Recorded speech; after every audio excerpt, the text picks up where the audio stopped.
Olá, boa noite a todas e a todos. Estamos aqui em mais um Arquitetura do Planejamento em Pauta, hoje com a professora Ana Carolina Brochado Teixeira, para mais esta oportunidade de conversarmos, trocarmos ideias com a professora Ana Carolina.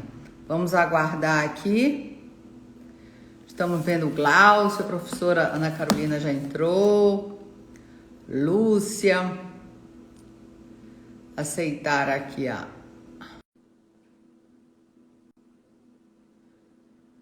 Vamos aguardar. Estou aguardando a professora Ana Carolina. Oi, Olá! boa noite. Boa noite, tudo bom, Carol? Tudo e você? Tudo. Aí agradecer, Carol, mais uma vez a oportunidade de você estar aqui no Arquitetura do Planejamento em Pauta, né? Que é essa série de lives sobre os artigos do Arquitetura. Hoje a gente vai fazer um pupurri aí na temática planejamento, testamento e legítima. Nós abrimos uma caixinha. Estamos também com um Linktree aqui sobre o tema da aula. Tem um download de perguntas e quem se cadastrar a partir de amanhã receberá com as respostas dessas perguntas, problemas que foram construídas por vocês. A professora Ana Carolina abriu uma caixinha, então foram perguntas que veio aí de todos. Então, e quem quiser pode fazer novas perguntas, que a gente até complementa o material, né, Carol? Isso, claro. E aí a gente posta, mas está aí no Linktree, quem quiser na bio, já o início desse mapa mental, dessas perguntas, problemas. Bem, Carol, mais uma vez, super obrigada. Sua disponibilidade, sei que nossas agendas estão super corridas. Animadas, né? Animadas. Intensas, mas vamos lá. A professora Ana Carolina, ela participa dos 2 tomos, né? Ela dispensa apresentações, mas ela está tanto nesse quanto nesse tomo 2. Os 2 em coautoria com o professor Alexandre Miranda Oliveira. No tomo 1, que é esse verdinho, inclusive, gente, está na promoção, na minha link também, um combo. Os 2 livros estão com 20% de desconto. Então, quem ainda não tem, nesse artigo ela escreveu sobre a colação e seus reflexos no planejamento sucessório. Até que porque a professora Ana Carolina, especialista em civil, o professor Alexandre em processo, essa questão está inserida nessas 2 matérias, então, um excelente artigo. E também, no tomo 2, ela está com um artigo que qualificação e quantificação da legítima, critérios para partilha de bens. Esse artigo foi o tema da palestra dela no último congresso, no 2º Congresso Virtual do Arquitetura do Planejamento Sucessório. Belíssima palestra para quem teve a oportunidade. E eu não... Tá precisando ter outro, hein? Tem outro em julho aí, daqui a pouco, soltar um save the date aí para as pessoas reservarem já essa data, né? E dizer que, desculpem, mas tem horas que eu vou ter uma intimidade com a Carol, que é como eu a chamo. Não tem jeito. Então, porque ela, além de tudo isso que ela ainda tem a honra, parceira. Eu ponho a Carol em cada fria, gente. Eu invento as modas e ela vai junto, sabe? Aquela coisa de parceria, de amiga. A gente tem muitos anos de estrada já, né, Carol? De pesquisa, Nossa. de academia, já fomos para a Itália junto. É muita coisa. A professora Ana Carolina Brochado Teixeira é doutora em Direito Civil pelo UERJ, mestre em Direito Privado pela PUC de Minas, professora de Direito Civil do Centro Universitário UNA, coordenadora editorial da Revista Brasileira do Direito Civil, RBD Civil, advogada e coordenadora de diversas obras. Entrem no Linktree dela, aqui está junto o Instagram dela, sigam ela. Professora Simone Tassinari, nossa parceira do nosso curso. Gente, quem quer o curso tem lá como se inscrever, fazer reserva da pauta. O curso está um sucesso, né, Carol? Muito feliz de Nossa, muito bom. partilharmos isso com o público, com a professora Simone Tassinari e também com o professor Daniel Bucar. Bem, Carol, depois de todas essas apresentações, passo a palavra para você. O meu muito obrigada pela sua gentileza de sempre topar, aceitar meus convites. Quer fazer live? É para amanhã ou depois de amanhã. Mas é isso, né? Então, eu estou voltando a fazer algumas lives com alguns autores, mas são porque são novos temas, novos artigos.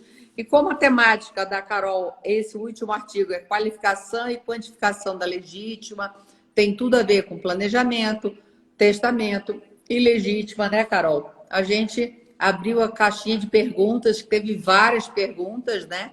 Mas primeiro eu passo a palavra para depois a gente começar lá com o nosso questionário. Tá bom. Bom, gente, boa noite. É uma alegria, Dani, estar aqui com você, né? Não só aqui, mas em todos esses projetos, né?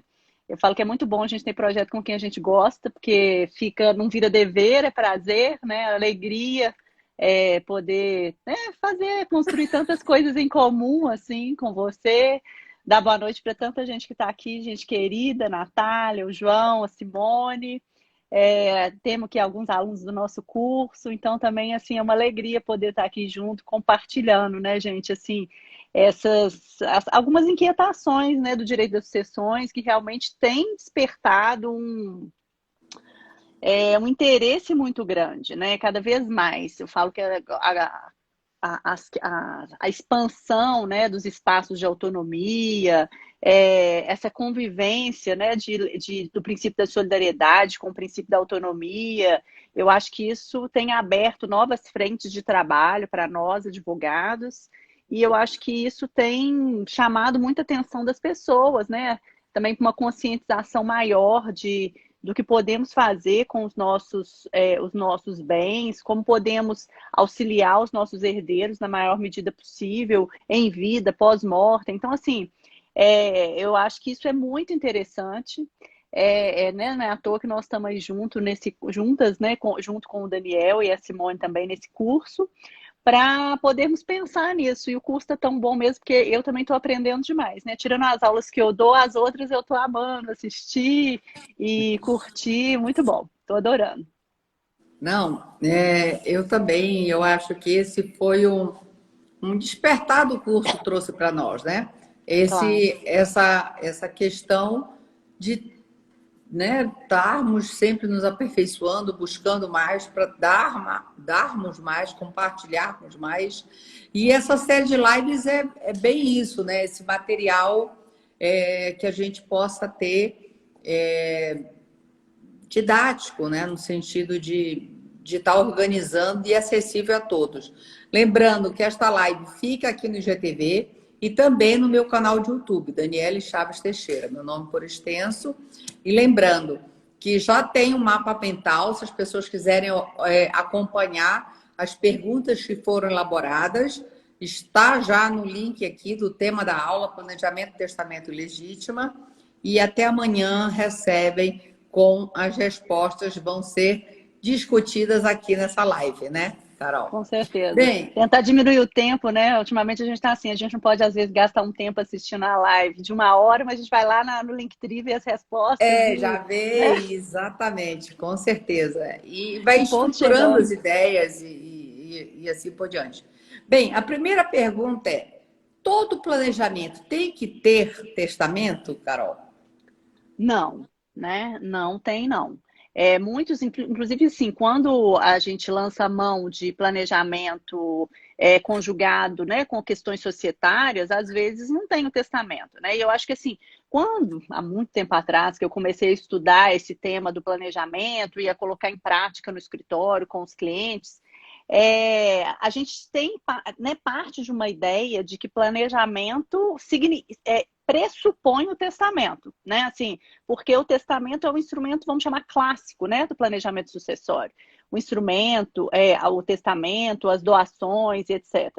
Mas, na verdade, o testamento é dos instrumentos, é uma das possibilidades. E muitas vezes ele vem conjugado com outras possibilidades, né?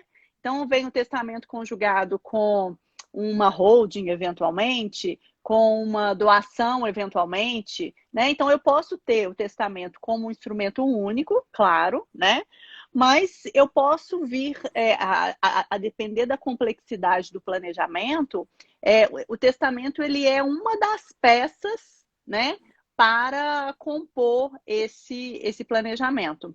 Agora, ele é muito bom, às vezes, porque ele chancela, né, os instrumentos que a gente fizer. Então, por exemplo, vou fazer uma doação de bens móveis.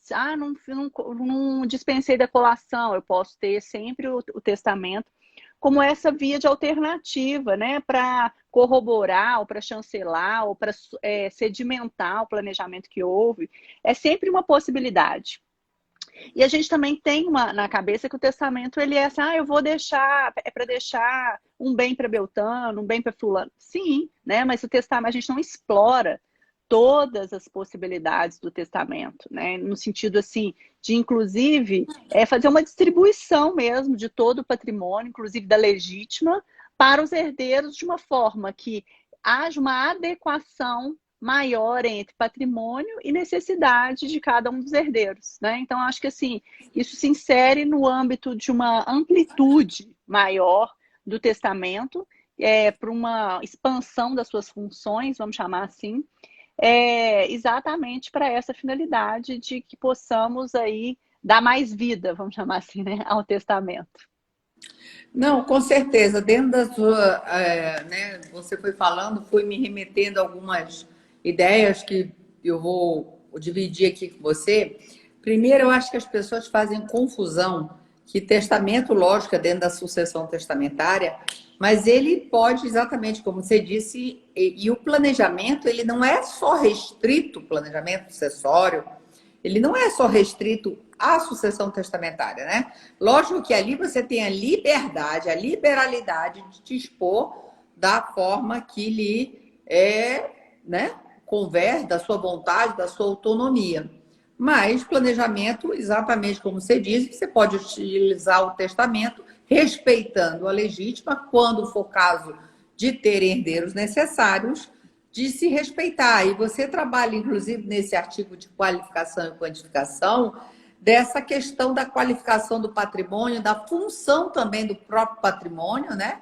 De estar já otimizando, às vezes, um imóvel que já está servindo de residência para um herdeiro necessário, já uma casa de praia que um outro filho acaba usufruindo mais em função de ter filhos pequenos, seja lá por circunstâncias. Então, ter esta questão da funcionalidade, que vem, né, e nós que somos da matriz do direito civil constitucional, que a gente faz a funcionalização dos institutos, é muito importante também fazer essa funcionalização do próprio patrimônio, né? Claro. E vendo todo o potencial do planejamento, não só a sucessão testamentária, mas a um todo de um seu patrimônio que você pode estar fazendo essa distribuição, respeitando a legítima de uma forma mais harmônica e funcional a todos, né? Com certeza, eu acho que essa é a grande questão, assim, da pessoa, porque assim, a gente pensa em planejamento, às vezes, igual você tocou muito bem, apenas na perspectiva da parte disponível, que é o que a gente liga no testamento, assim, um primeiro pensamento é esse link que a gente faz. E, na verdade, as possibilidades vão muito além, né, dessa limitação, vamos chamar assim.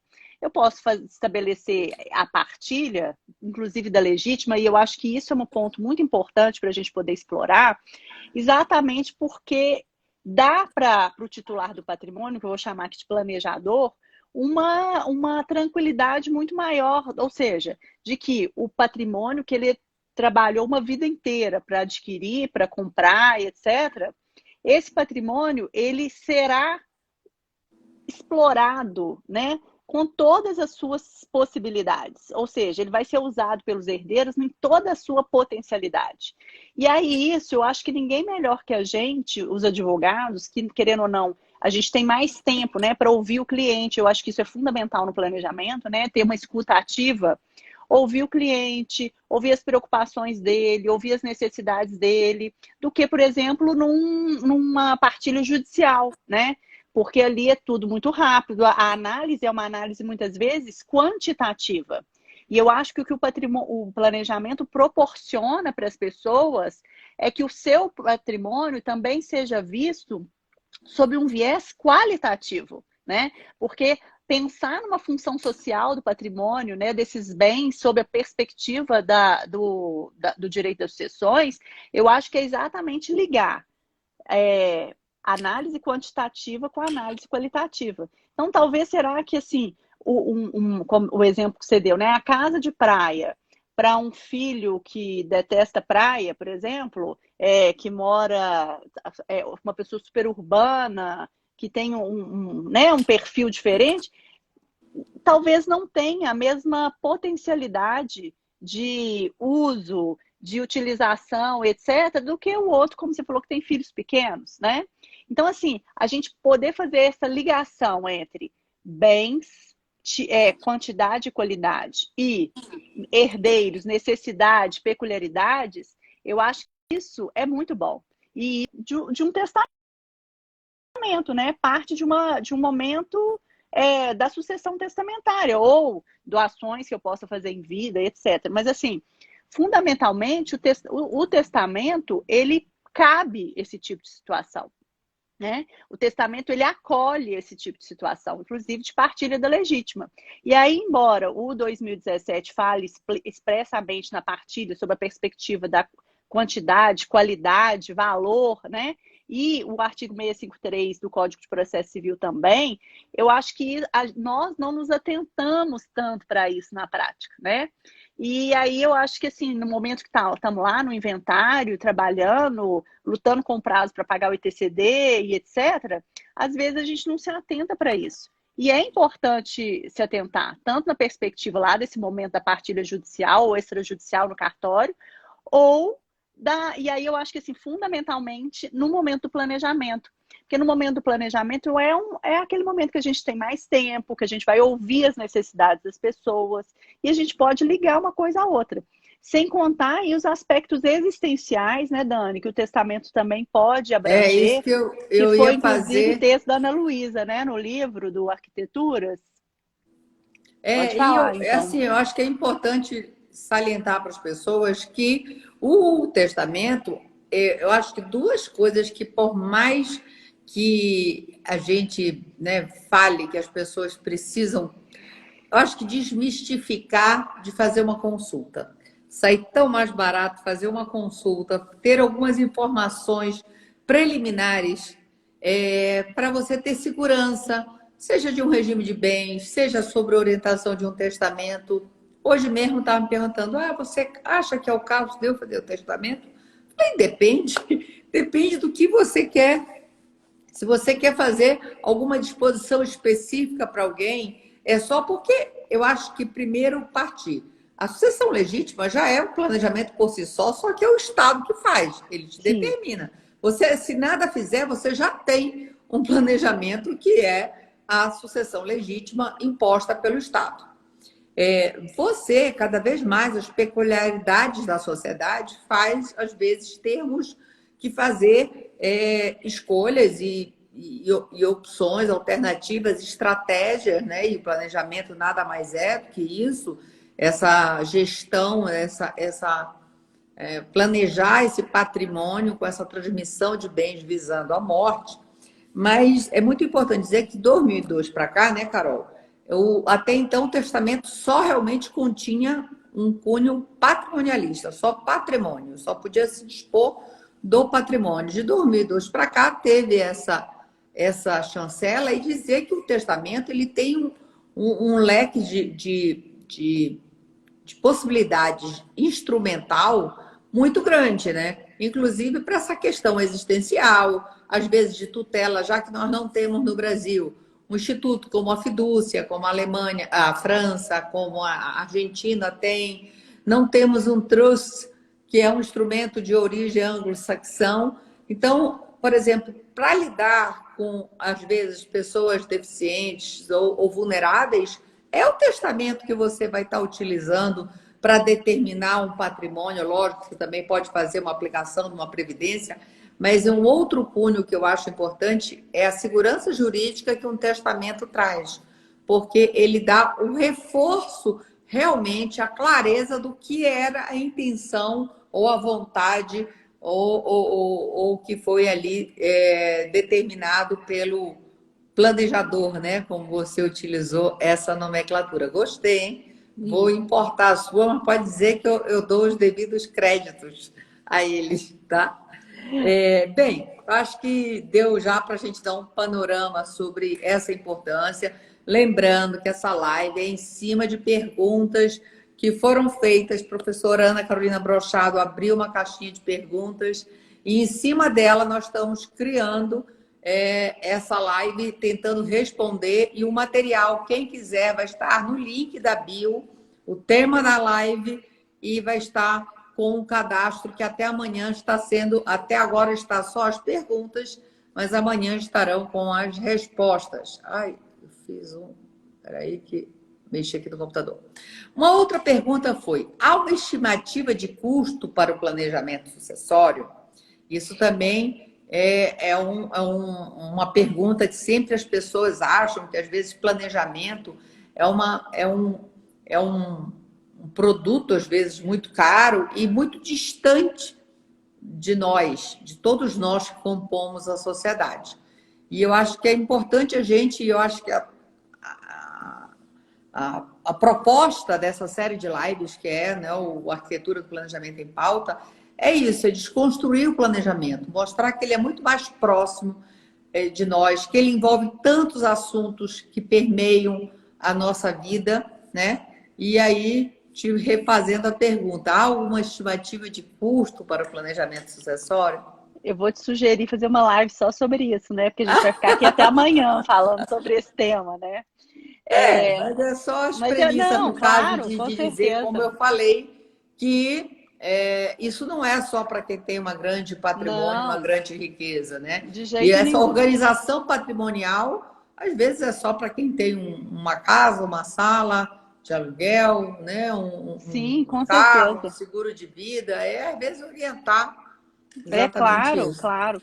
Então, assim, o planejamento ele não tem não é um percentual do patrimônio, não tem uma regra para isso, né? Eu acho que assim, tem inúmeras possibilidades da gente fazer, operacionalizar isso.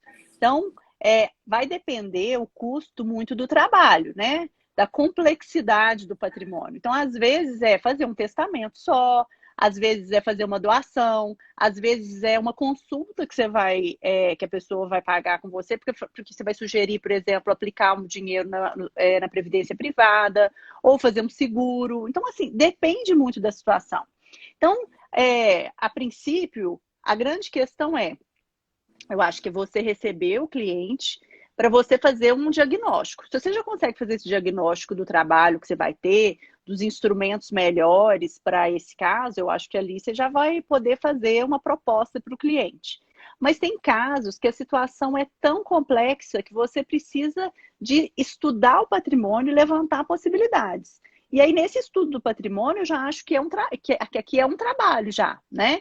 Então, já é um trabalho que, eventualmente, você pode cobrar por hora, né? Assim, ou seja, pode cobrar um valor fixo, a partir do que você consegue dimensionar em termos do trabalho que você vai ter e do mercado daquele local que você tem inserido.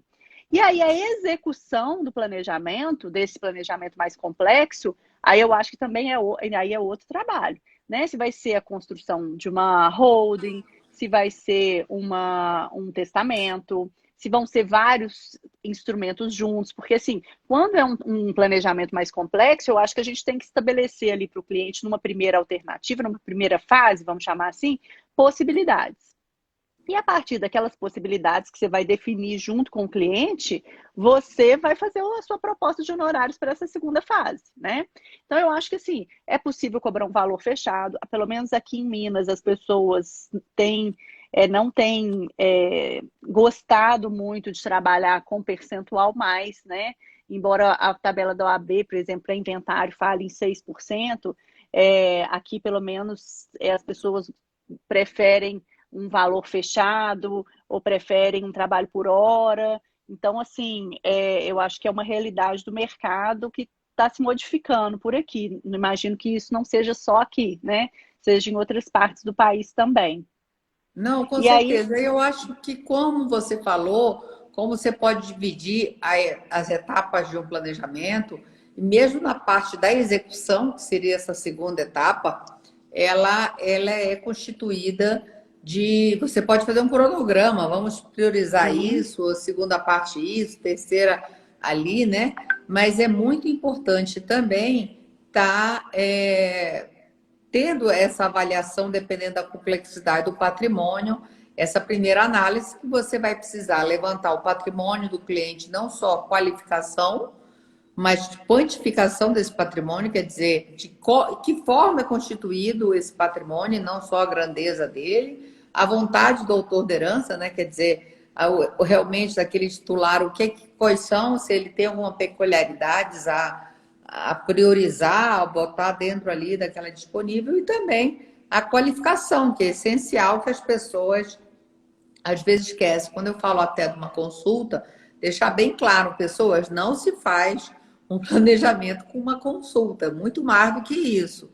Mas o que eu digo que vale a pena, às vezes, uma simples consulta, é para você desmistificar, às vezes, alguns temas, como o regime de bens, que é importante se as pessoas tivessem noção do, dos efeitos jurídicos que tem um regime de bens na vida da pessoa, em vida e até pós-morte, ela com certeza, então as pessoas têm que, importante, né, Carol, saber, um dia desse eu vi uma situação onde a pessoa tinha um testamento público, ela ficou insegura de fazer um testamento particular, revogando aquele outro,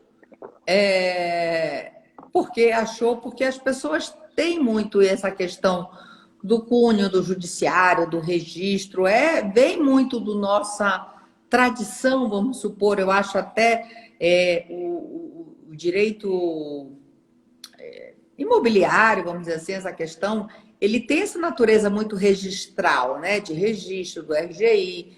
Então, e se pensar que a riqueza, até bem pouco tempo atrás, era constituída só de bens imóveis, é, isso mostra como é aquele preconceito arraigado, né? E a professora Simone aqui fala, o extrajudicial é muito menos oneroso do que o tempo dos sem dúvida. processos, com certeza. Mas muito, na prática, você que trabalha com desinventário, todo mundo quer alvará judicial. Você, não, mas não tem alvará judicial, porque nós estamos...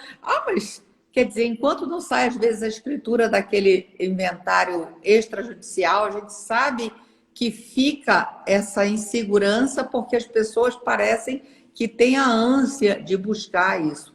A, a, não sei, Gigliotti, né, falou, Deve ter se ideia. feito em cartório, a economia é muito grande, fora a segurança jurídica, devido à assessoria dos profissionais, como advogado e o Com tabelião. certeza. Nessa hora eu acho que é muito importante a companhia de um advogado para estar orientando tudo isso, né?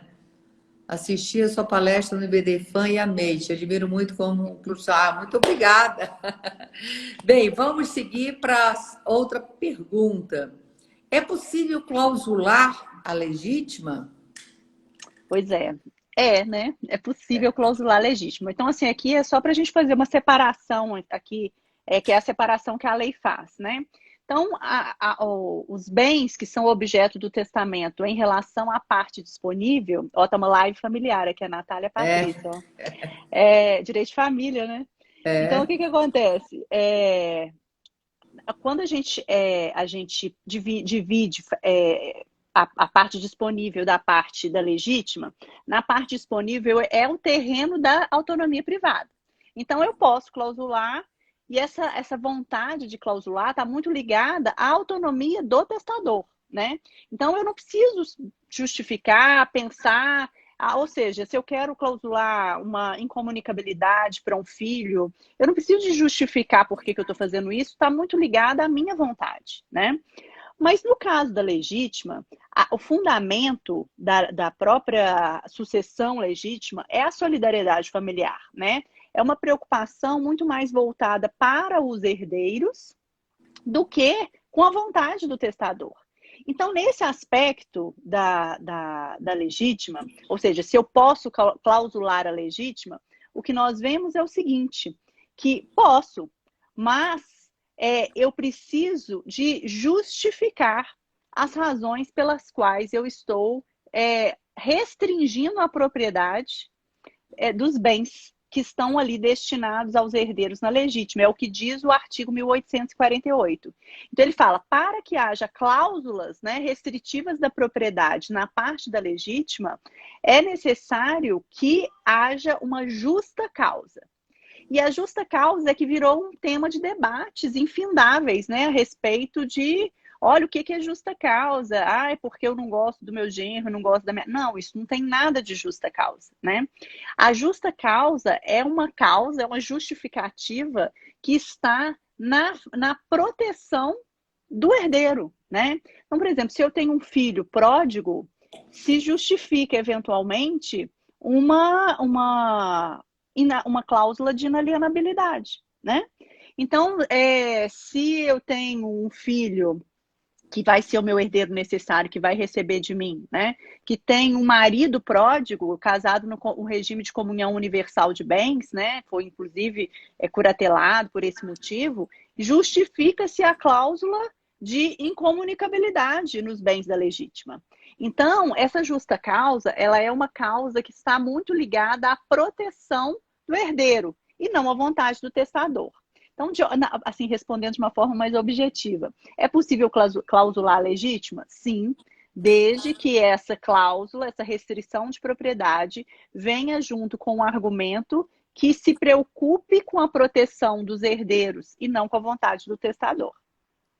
Eu acho que essa colocação de mudança, de olhar, de perspectiva, é que faz a total diferença, né? Eu acho que é da mesma forma que mudou o foco na responsabilidade civil de quem provocou o dano e sim de quem sofreu o dano, é essa mudança que eu acho dessa função, desde que o Código 2002 também exigiu a justa causa para essas cláusulas restritivas na legítima, como você bem falou do artigo, que traz essa necessidade.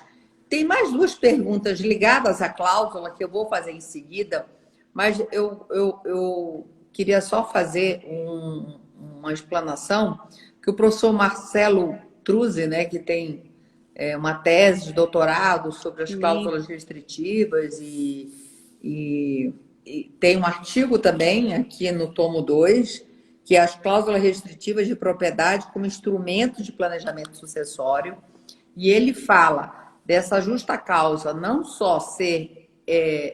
ele até diz que mudou de pensamento entre este artigo e a tese dele de doutorado, ou seja, ele entende que para clausular, lembrando que ao você botar uma cláusula de inalienabilidade, impenhorabilidade e incomunicabilidade, você está retirando um bem de circulação, né?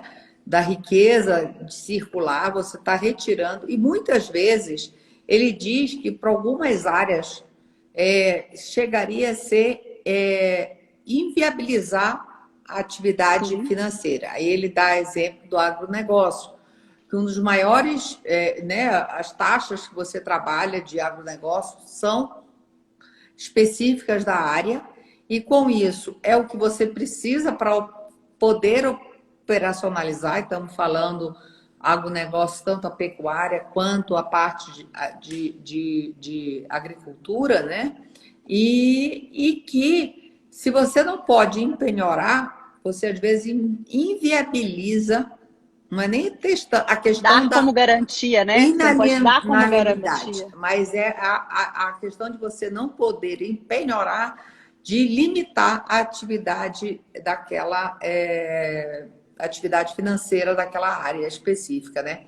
Então, e aí por desfuncionaliza, isso, né, cara? Ele diz, ele se reconhece como minoria, mas que ele acha que é importante a gravidade de você, e como o professor Daniel Bucar bem fala, que você retira esse bem de circulação, então ele destaca o Marcelo para essas duas questões, que até na disponível, ele acha que às vezes é necessário uma justa causa, então ele estenderia, então, lógico que a legítima a necessidade dela, e ele traz o conceito de justa causa. E a segunda é que ele diz que eu acho que esse enfoque que você falou, que sair da vontade e para, né, para a função, para o Para benefício dos solidariedade, né? herdeiros, porque às vezes muito um titular da herança, ele quer perpetuar a vontade dele acima de tudo. A professora Ana Luísa Maia Nevares tem no livro dela Testamento Funcional o exemplo da A função escola. promocional do testamento, né? Exatamente. E tem Esse exemplo é ótimo, esse exemplo aquele dela. exemplo da escola, né, que fechou. Você sabe que meus filhos estavam naquela escola, foi um drama. Eu conheço o caso pelo outro lado, né, pelo lado dos alunos, da vulnerabilidade. A escola vai fechar em outubro. Então, assim, os processos seletivos das outras escolas já tinham encerrado, o drama que foi aquilo, os professores, todos os funcionários ficaram sem emprego. Então, mas ele fala também que, além de não perpetuar a vontade do autor da herança, que ele acha nesse sentido, no testamento, nessas cláusulas, tem mais para questões, uma flexibilização para aproveitar-se à vontade para questões formais. Mas para essa questão de material, de conteúdo, que realmente tem que se olhar é o herdeiro, porque muitos titulares, eles visam a vontade dele de, às vezes, perpetuar aquele patrimônio para uma terceira geração, sem justificar isso adequadamente, como você falou. Eu não acho. Ele diz que essa justa causa tem que perpetuar até a abertura do inventário. Então, por mais que, do testamento no caso, por mais que ela seja plausível, como você deu o exemplo de um filho drogado. Hoje eu tenho um filho addict, eu inclusive ponho a cláusula para aquela renda custear a clínica que o meu filho tem uma frequência de entradas e saídas grandes, tá? Se eu faço isso hoje, ela é justificada naquele momento. Mas se eu demoro a morrer mais 15 anos, e daqui a 15 anos meu filho superou esse problema, é um profissional autônomo, trabalha, aquela justificativa daquelas cláusulas restritivas por aquele motivo não mais se justificam, não podem ser aplicadas. Mas isso também tem de difícil, porque se está lá no testamento, acham que, Pois é, que por tem isso que registrar, mas ele fala da importância delas serem coerentes na Sim. abertura do testamento. É por isso que eu acho o seguinte, Dani, que a gente tem que pensar em uma visão muito personalizada e casuística, né? Então, assim, esse caso, ele me leva a duas questões. A primeira, da importância de uma revisão dos planejamentos de tempos em tempos, né? Ou seja, a cada 5 anos, não sei, aí a partir da dinamicidade, né, do patrimônio que é individualizado e tal, o planejador tem que alinhar isso com o advogado para uma revisão periódica, para exatamente não haver uma disfunção daquilo que se planejou, né? Daquilo que se construiu. Então, assim, isso é a primeira coisa. A segunda coisa é que, assim, a gente não pode pensar numa aplicação cega das normas, né? Então, então tem o testamento, porque a justa causa é isso, a justa causa... Não, eu acho que a primeira coisa é que a gente tem que dessacralizar a vontade testamentária, né? Se você for ler de uma forma acrítica o livro do direito das sucessões, principalmente a parte de sucessão testamentária, tem hora que a gente tem a impressão que eu estou lendo algo lá do direito romano, né? Aquela parte dos legados ali, é uma coisa muito... que toma como base uma vontade testamentária sacralizada. E aí eu acho que a gente tem que conjugar necessariamente a norma com o caso. Afinal de contas, é o caso que vai dar vida para a norma. E aí sim a gente analisar, olha, esse testamento faz sentido hoje, com todas essas situações aqui, fazia sentido lá atrás, mas não houve a revisão. E aí a gente está cansado de ver, né, na jurisprudência exatamente distorções da vontade testamentária, exatamente por uma sacralização, né? Então eu acho que assim,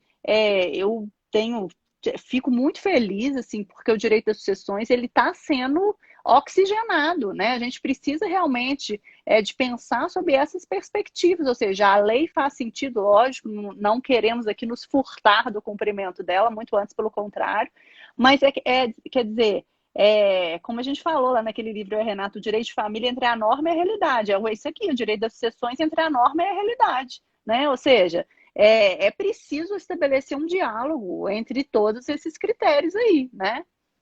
Não, com certeza. Eu tenho um costume de dizer que o livro das sucessões, o livro quinto do Código Civil, era o patinho feio do Código, né? As pessoas pouco estudavam, pouco faziam TCCs, pouco faziam teses, dissertações ou teses de doutorados. Eu trabalhei com o professor Gustavo Tepedino mais de 10 anos na pós ali do CEPED da UERJ.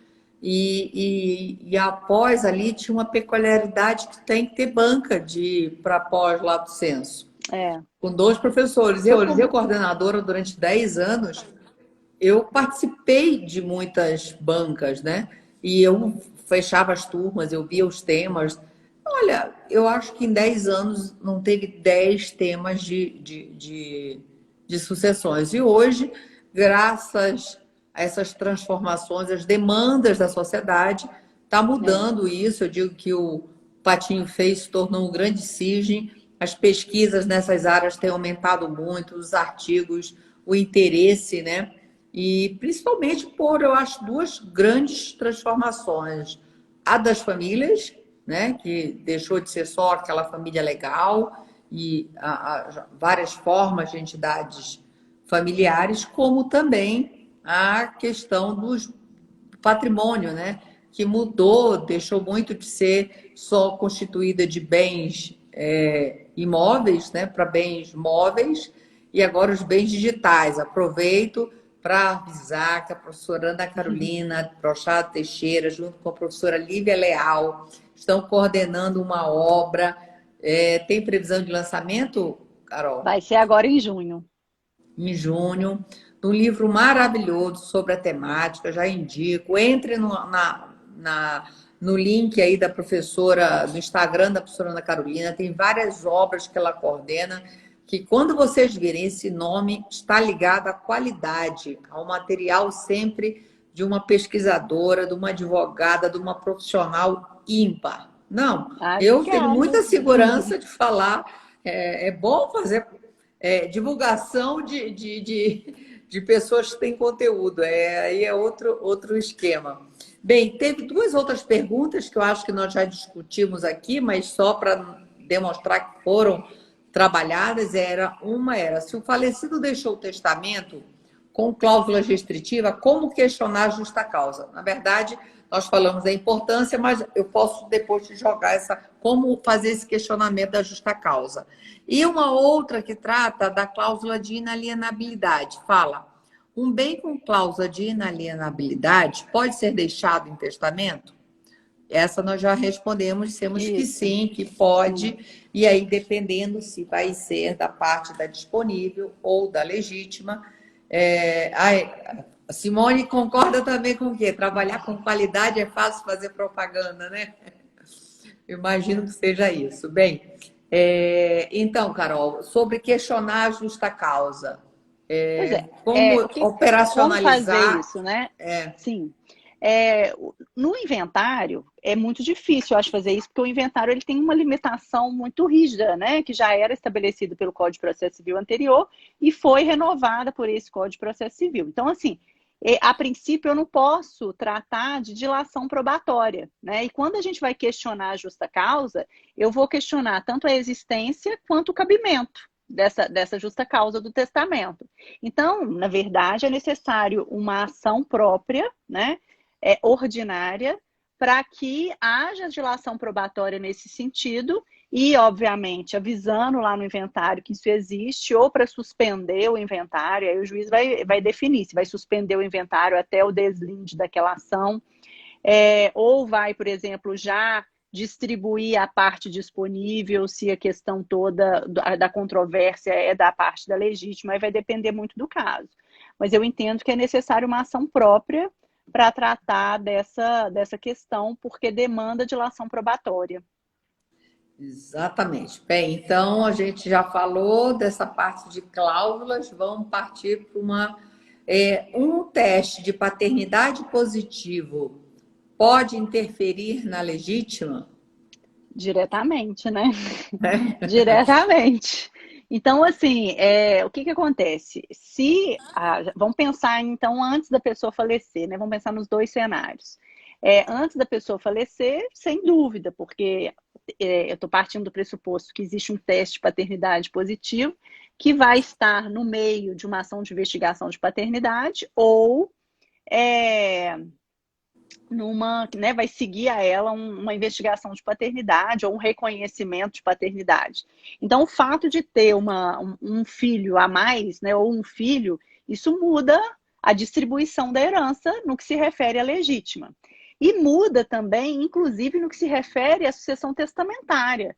Porque se a pessoa tiver feito um testamento antes da superveniência desse herdeiro necessário, nós não podemos esquecer que existe a situação do rompimento do testamento, que é a revogação ficta, né? Que o desembargador, o legislador presume, uma presunção absoluta, que nesse caso, se não houver ressalva no testamento, em relação à vontade testamentária.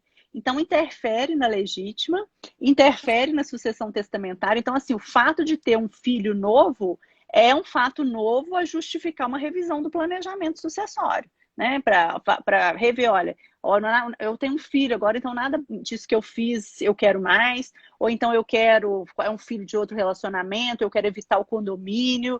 Então, assim, existem inúmeras possibilidades para se tratar aqui com o nascimento de um novo filho, com o reconhecimento, né, de um novo filho no âmbito aí sob a perspectiva da sucessão.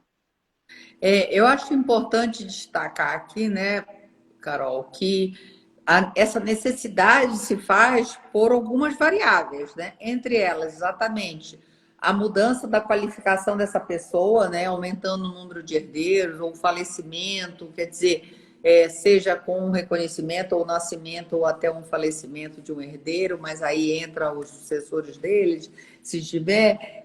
A questão da própria autonomia da vontade do testador, que pode, né, do titular da herança pode mudar, como também esse patrimônio pode ter uma variação patrimonial, seja por perda, nós estamos num momento aí de dificuldade, de recessão, e, né, que possa ter uma perda significativa desse patrimônio e ser necessário fazer essa readequação, como também uma mudança legislativa, né?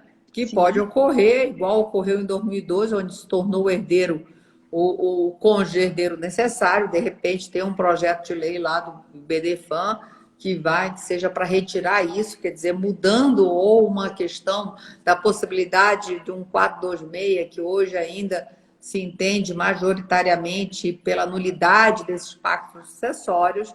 Então, tendo alterações legislativas que interfiram diretamente nesse planejamento, é necessário, e por isso que essa indicação da professora Ana Carolina Brochado Teixeira se rever, da necessidade de se rever o planejamento com um período que seja de 5 a 10 anos, ou conforme alguma alteração significativa dessas que nós trouxemos o caso. A gente já está arrumando para a linha final do nosso tempo, que eu quero salvar essa live, não ter perigo de entrar aqui. Ainda tem uma pergunta sobre o testamento aberto dentro do inventário? E aí eu já te faço, que é uma outra pergunta sobre o testamento. É verdade que no testamento há um limite para deixar para os herdeiros? Lembrando, gente, essas perguntas foram caixinhas, perguntas feitas, então é importante, nem sempre as pessoas são do direito, então sim, né, há um limite para deixar para os herdeiros, e a outra onde o testamento é aberto dentro do inventário. Passo já a palavra para você, que eu acho que cumprimos com nosso cronograma. Vai falando que eu vou ver se Ó, tá respondemos bom. todas. Então, assim, o testamento ele é cumprido no inventário, mas ele é aberto numa outra ação, que é uma ação de aprovação de testamento, em que o juiz vai verificar ali os aspectos formais, né? Assim, houve a presença das testemunhas, o testamento foi lido na presença das testemunhas, né? Então, assim, o juiz vai verificar os aspectos formais, que inclusive fazer uma nota mental aqui, como diz o professor Fachin, que o STJ tem uma tendência, né, tem apresentado uma tendência a uma maior flexibilização dessa forma, da forma testamentária, em busca da preservação da vontade do testador, né? Eu acho que isso é muitíssimo interessante para a gente ter Mas, isso em mas eu acho que é mente. importante destacar também, Carol, que isso não é só uma tendência dos tribunais nacionais. Sim, Já existia, eu acho que desde lá que eu estava no Max Planck, eu vi uma vez uma apresentação da tendência em outros países dessa flexibilização das questões formais, buscando o respeito, e aí, como o Marcelo disse, né? Nessa parte, buscando realmente a vontade, tentando preservar a vontade do autor da herança e sim, tendo. E o STJ tem tido realmente essa decisões tendência, né? nesse E, sentido. Até tem uma recente da Digital, né? Sim, bem interessante. E aí também, então assim, o juiz verifica ali se existem os requisitos formais presentes e aprova o testamento. Só que esse testamento ele vai ser cumprido, executado lá no inventário. Então é como se houvessem dois momentos em dois locais, vamos chamar assim, diferentes, né, para quem não é do direito. Uma ação judicial para aprovar o testamento e o cumprimento desse testamento, que hoje em dia pode, inclusive, se dar de forma extrajudicial, mediante uma autorização judicial, e depende muito de estado para estado, né? Para que haja uma autorização para que seja cumprido o testamento no âmbito de um inventário extrajudicial, né? E a outra pergunta eu esqueci? É, é verdade. Se é verdade que no testamento há um limite para deixar para os Ah, sim. herdeiros. Os herdeiros, se não Tem que houver uma explicar vontade necessário no contrária, caso do. se não houver uma vontade contrária, ou seja, se não houver um planejamento fruto da vontade do planejador, vai se cumprir a lei, né? Então aí não tem limite para os herdeiros. Mas caso a pessoa queira fazer algo diferente do que a lei determina, os herdeiros eles têm o resguardo de 50% do patrimônio, que é apurado no momento da morte. E os outros 50%, ou até 50%, pode ser objeto de disposições testamentárias para terceiros ou para um dos herdeiros ou dois dos herdeiros. É possível, assim, trabalhar bastante essa parte disponível, que é o que a gente chama do local da vontade testamentária. A lei tem algumas restrições, mas são restrições pequenas, né, para essas pessoas, assim, que vão receber herança. Por exemplo, a testemunha que participa do testamento não pode ser herdeira, claro, né, para que ela não influencie a vontade do testador. Então, a lei traz algumas restrições, mas, assim, é de 1%, né, assim, em termos quantitativos. No mais, existe mesmo, é o terreno fértil da liberdade testamentária. Aqui fala, o testador, já caminhando para a final, é a última, e já peço para você fazendo a sua conclusão. O testador pode aplicar regras próprias para a redução das disposições testamentárias? Essa pergunta é ótima. A lei não fala nada sobre isso, né? De uma forma muito explícita. Mas eu entendo que sim. Ou seja, se o testador invadir a legítima, vamos supor que quando ele fez o testamento, ele estava. Tem até uma pergunta aqui. Quando o doador ultrapassa a legítima, peço a redução no próprio inventário? É importante trazer essas formas de como se operacionaliza. Isso é uma doação inoficiosa, então, né? Mas é a mesma pergunta? Não, é uma outra. Porque quando você falou ultrapassa, aí veio a Ah, última, tá. eu vi que não Entendi, tinha entendi. feito. Quando o É, doador ultrapassa a legítima, peço a redução no próprio inventário? Ah, tá. A rigor, né, a redução pode se dar ali no próprio inventário. A lei ela já dá o caminho das pedras da redução, né? Não é uma coisa que demanda uma dilação probatória.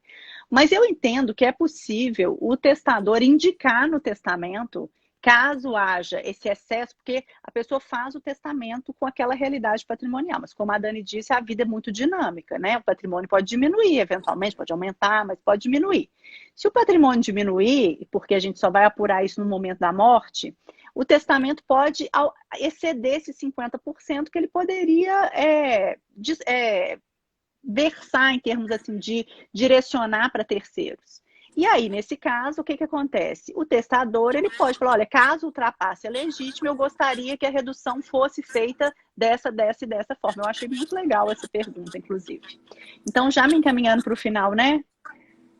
Que que eu Eu estou não quero anotando passar o aqui só. tempo. Não, Eu quero, Dani, te agradecer a tantos amigos queridos que estiveram aqui hoje, a Cláudia, Cairo, a Mariana, a Patrícia, a Natália, né, o Gério, tanta gente legal, querida, que esteve aqui hoje com a gente nos prestigiando, Simone, né? Não estou aqui. É ruim a gente nomear que a gente às vezes passa alguém. Mas quero agradecer de verdade essa oportunidade de a gente estar junto aqui de novo nesse momento. não, eu só estou digitando aqui, desculpa não estar te olhando, é que eu estou, senão. Eu estou botando aqui, gente, o pessoal também o link, Ah, mas se ótimo. você. Gente, se o pessoal entrar no link da minha bio, na Linktree, tá o tema da aula. Você fazendo o cadastro, você receberá amanhã essas perguntas, esse mapa mental com as perguntas e as respostas. Façam lá o Farei cadastrinho que isso vocês hoje. receberão as respostas.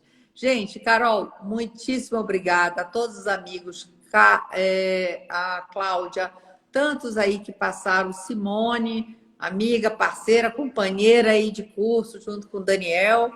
E é isso, gente. Também lembrando, o nosso curso da segunda turma, as inscrições ainda não estão abertas, mas tem como fazer reserva de vaga. Isso é importante, porque apesar de ser um sistema dinâmico, a gente tem aulas ao vivo com os 4 professores, então a gente tem limites de alunos para podermos dar exatamente toda a atenção que os alunos demandam. Então, a gente não pode, são algumas aulas ao vivo com os 4 professores simultâneos, além das aulas gravadas, das aulas compartilhadas com mais de um professor, uma metodologia totalmente inovadora e trazendo aqui o que tem realmente de qualidade para vocês. Carol, super Um obrigada beijo. Eu por que mais esse agradeço. Foi desafio muito de bom. aceitar um convite tão em cima. Obrigado a todos que participaram dessa live, com comentários, e não esqueçam, façam seu cadastro para pegar esse material que foi construída essa live literalmente por vocês, que fizeram as perguntas e a gente está aqui para tirar todas essas dúvidas. Não é isso? Isso aí, um Lúcia, prazer. beijo. Um Deixa eu beijo, salvar aqui, Dani. gente. Vai lá. Tchau, Tchau. tchau. Boa noite, gente. Boa noite.